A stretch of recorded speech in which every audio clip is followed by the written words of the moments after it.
What's up? I've got another update video. So today I decided on the next project that I'm going to work on and did a little bit of research on it.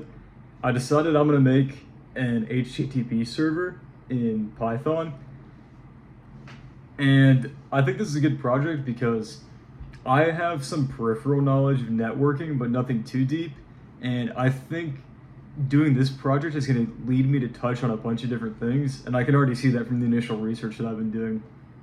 So to start, I basically just wanted to see, okay, what is a HTTP server? So I Googled that. It said that HTTP server is, from what I can gather, it's a type of TCP server that has functionality that responds to HTTP requests. So HTTP request is basically just a special set of text that follows the HTTP convention. And so if you have an HTTP server, that means that the server that receives this information has some sort of functionality to accept, parse, and respond to those HTTP text headers. And from what I can gather, when you have these HTTP headers that you're sending in requests and responses, it's encoded usually in UTF-8, and I also learned that it uses carriage return line feed, which is something I've heard of before, but haven't really looked into. And so from what I can see in my research, it looks like carriage return line feed is kind of a holdover from older operating systems, like older Windows stuff. Because line feed just takes your cursor and moves it to the next line. Carriage return line feed takes your cursor, moves it back to the start of your current line, then moves you on to the next line, which to me, it seems like it's doing the exact same thing, but I suppose that Windows keeps that standard for backwards compatibility reasons. I actually looked up if Windows still needs you to explicitly specify CRLF, and it seems like it doesn't, because if you do just a regular new line, a regular line feed, then Windows will implicitly insert the carriage return in that. So on the actual bytes of the file, it'll still be CRLF, but you don't have to write that yourself, from what I've read. And obviously on Unix-based systems, so Mac and Linux, they just use line feed. There's no carriage return, so you don't have to worry about it in that case. But from what I read, it sounds like HTTP protocol expects you to usually sign off lines with CRLF, not just LF. And I guess the reason for that is because back when Windows was more stringent about making people use CRLF, if someone from a Unix-based system sends over HTTP text and it doesn't have CRLF, then it could get malformed and it's not going to get parsed correctly on somebody on a Windows computer. So they just sort of forced everybody to use CRLF and HTTP communications to get around that issue. And that kind of seems like the wrong approach to me, because if carriage return is not really necessary, and even Windows is kind of moving past strictly requiring it, then it seems dumb to force CRLF to be something that is necessary in every HTTP request when it's old, sort of deprecated behavior that Windows is trying to move past and Unix already has moved past. But I didn't invent all these protocols. I didn't create any of this stuff, and I'm sure there's a good reason why at the time people wanted to keep including it. Regardless, that was a big tangent. So basically, I was doing research on how an HTTP server works, and from what I read, it sounds like it's just a TCP server that can parse HTTP requests and then generate responses. And so a TCP server, I can't remember what TCP stands for. I have it written here. Yeah, Transmission Control Protocol. So I guess it's just a communication protocol that your computer can have. And the way that you actually set up a TCP server is you start by creating a socket on the computer, and then you bind that socket to your IP address and a particular port on your computer. And the socket is what actually listens to incoming TCP connections specifically. So once you've bound your socket to an IP and a port, then you can let it sit and listen for incoming connections. And each of those incoming connections gets received by the operating system.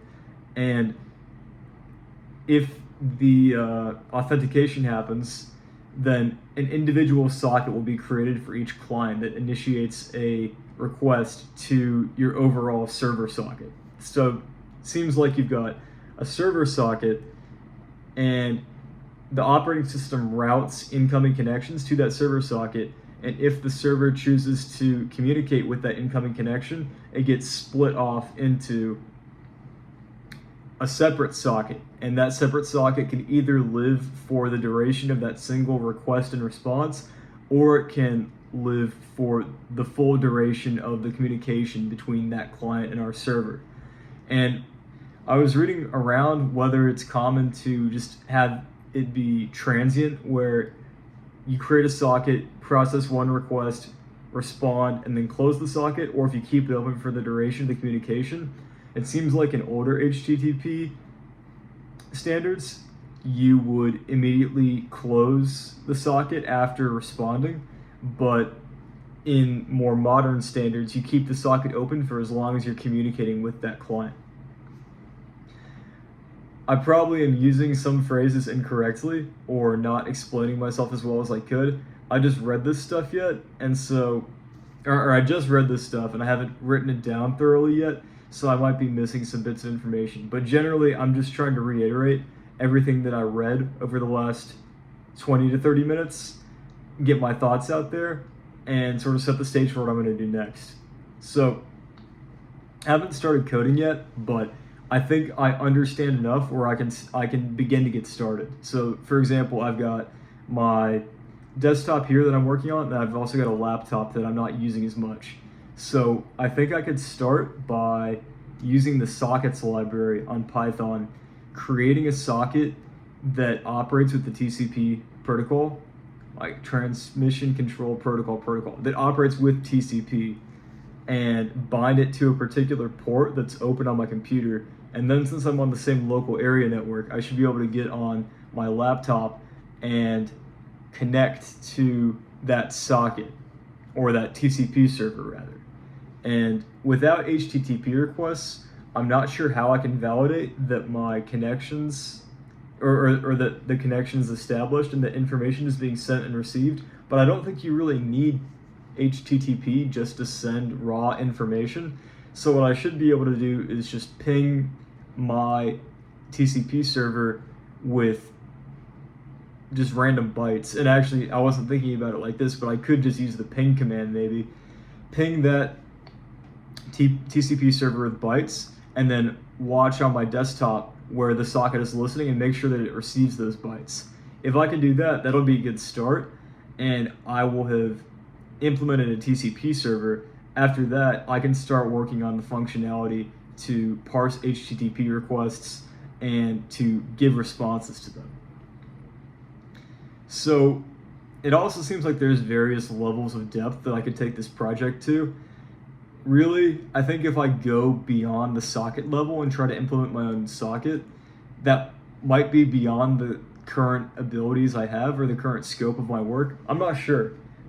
Maybe it's pretty trivial, or not trivial, but it's at least something that I could do in a couple of days.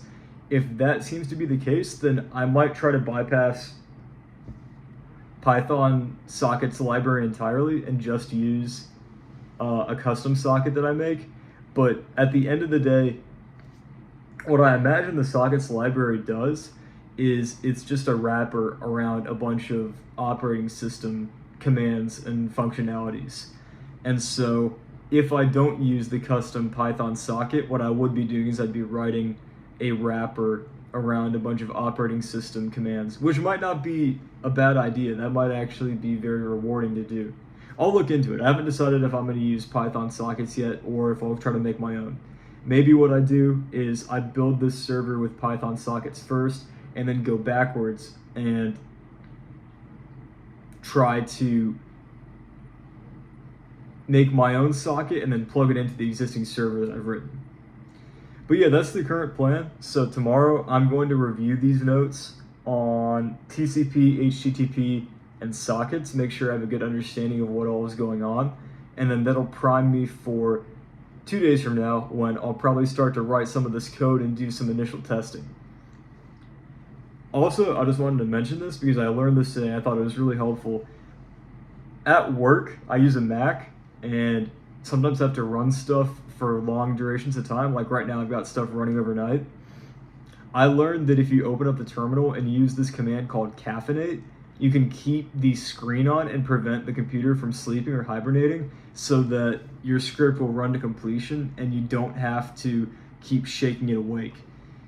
And it doesn't look like Linux has it. I think Linux has a similar command, but I thought that was really helpful because I was at the same internship last summer and I had to run these scripts overnight, and I would have to make sure that the computer wasn't falling asleep. I'd have to completely turn off all the power saving in that, and it was really inconvenient. But now, if I know something's going to run for X number of hours, or if I just want to let the process run to completion, I can use the caffeinate command. It's really convenient. So hopefully some of you guys didn't know that either, and that'll help you out in the future.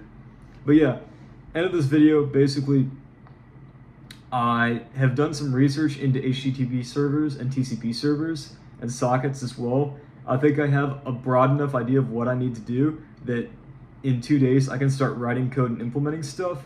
And as I'm writing that code, that'll probably lead me to more specific and nuanced things that I need to take a closer look at. But right now, I think I have a good enough picture of how this all works that I should be able to get started. And I'm excited because this is going to teach me a lot about networking protocols, and about how my computer actually communicates with other computers. So should be a good project and very rewarding. So that's where I'm at right now. Thank you for watching. Have a good one.